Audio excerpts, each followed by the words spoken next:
नगर के लोगों को अपने पीछे आते देखकर श्री राम ने हाथ जोड़कर उनसे विनती की, आप लोग कृपा करके वापस लौट जाइए। यदि आप लोग वास्तव में मुझसे स्नेह करते हैं तो ऐसा ही आदर व स्नेह भरत को दीजिएगा। किंतु नगरवासियों ने उनकी कोई बात नहीं सुनी और उनके साथ चलते रहे। तमसा नदी के तट पर पहुंचते पहुंचते रात हो गई। आर्य सुमंत ने श्री राम की आज्ञा से वहीं रथ रोक दिया। सब लोग शोक और थकावट के कारण जल्दी ही गहरी नींद में सो गए और जब रात के 2 पहर बीत गए तो श्री राम ने आर्य सुमंत से कहा, आर्य सुमंत, आप रथ तैयार कीजिए। हमें इन लोगों के उठने से पहले ही यहाँ से चले जाना चाहिए, वरना ये लोग हमारा पीछा नहीं छोड़ेंगे। आर्य सुमंत ने दुखी मन से रथ तैयार किया और तीनों को लेकर वहां से निकल पड़े। दक्षिण दिशा की ओर बढ़ते हुए उन्होंने तमसा, वेदश्रुति और गोमती नदियां पार की और कौशल राज्य की दक्षिणी सीमा पर जा पहुंचे। वहां पहुंचकर श्री राम ने अयोध्या की ओर हाथ जोड़कर नमस्कार किया और कहा, हे मातृभूमि अयोध्या, मैं तुमसे विदा लेता हूँ। वचन की अवधि पूरी होने पर ही वन से लौटकर मैं तुम्हारे और अपने माता पिता के दर्शन करूंगा। वहां से चलने के बाद वे गंगा नदी के उत्तरी तट पर पहुंचे। उस क्षेत्र में बसने वाले भीलों के राजा निषाद राज को जब श्री राम के आगमन का समाचार मिला तो उनकी खुशी का ठिकाना न रहा। वह श्री राम का सहपाठी था। गुरु वशिष्ठ के आश्रम में उसकी मित्रता श्री राम से हुई थी। उसने जब श्री राम के आगमन का समाचार पाया तो उसने अपने क्षेत्र के लोगों को एकत्रित किया और कहा, सुना तुमने, हमारे मित्र और स्वामी श्री राम यहाँ आ रहे हैं। चलो हम सब लोग उनका आदर सत्कार करें और उनके दर्शन पाकर अपने जीवन को सफल बनाएं। निषाद राज ने जाकर श्री राम, लक्ष्मण और सीता की अगवानी की और हाथ जोड़कर विनती करते हुए पूछा, स्वामी बताइए, मैं आपकी क्या सेवा करूं? आपने यहाँ आकर मेरी इस धरती को पावन कर दिया। मित्र, तुम्हारे प्रेम ने तो मेरा दिल ही जीत लिया है। अब तुम एक उपकार और करो, गंगा के दक्षिणी तट तक जाने के लिए एक नाव का प्रबंध कर दो। इतना कहकर श्री राम ने निषाद राज को गले से लगा लिया।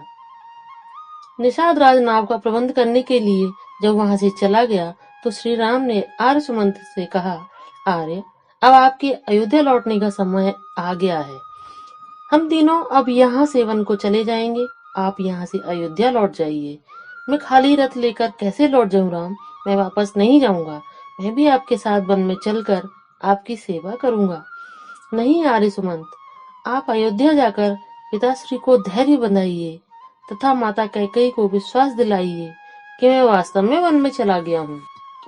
आर्य सुमंत के अयोध्या लौट जाने के बाद श्री राम जब गंगा किनारे पहुंचे तो केवट ने उन्हें अपनी नाव में बिठाने से इनकार कर दिया और हाथ जोड़कर बोला, प्रभु, मुझे मालूम है आपके चरण कमलों की धूल में नारी बनाने का कोई चमत्कार है, जिसके छूते ही पत्थर की शिला एक सुंदर नारी बन गई थी। मेरी नाव तो काठ की बनी हुई है। अगर आपके चरण रज से मेरी नाव भी नारी बनकर उड़ गई तो मेरा परिवार तो भूखा मर जाएगा। हे केवट, तुम्हारी इस शंका का समाधान कैसे हो, इसका तो कोई उपाय बताओ। श्री राम ने मुस्कुराकर कहा, हे नाथ, जब तक मैं आपके पांव नहीं धो लेता तब तक मैं आपको अपनी नाव में नहीं चढ़ाऊंगा। ठीक है, तुम मेरे पांव धोकर हमें जल्दी से गंगा के पार उतार दो। तब केवट ने गंगा के जल से श्री राम के पांव धोए। अपने मन की शंका दूर करने के बाद केवट उन्हें अपनी नाव में बिठाकर वहां से चल पड़ा। उस समय निषाद राज भी उनके साथ था। गंगा पार उतरने के बाद केवट ने श्री राम को दंडवत प्रणाम किया तो श्री राम सकुचाए कि इस केवट को उन्होंने कुछ नहीं दिया। अपने पति के मन की बात भांपकर सीता जी ने एक अंगूठी उतार कर उस केवट को देते हुए कहा, केवट, ये लो अपनी उतराई। माता, मुझे अपनी उतराई तो मिल चुकी है। इतना कहकर केवट ने अपने दोनों हाथ जोड़ लिए और कहा, प्रभु, आपका चरणामृत पाकर तो मेरे सब दुख दोष और दरिद्रता दूर हो गई। अब मुझे और कुछ नहीं चाहिए। उसको विदा करने के बाद श्री राम ने शिव जी का पूजन किया और सीता जी के साथ हाथ जोड़कर गंगा जी से कहा, हे माता, मेरे सब मनोरथ पूर्ण करना।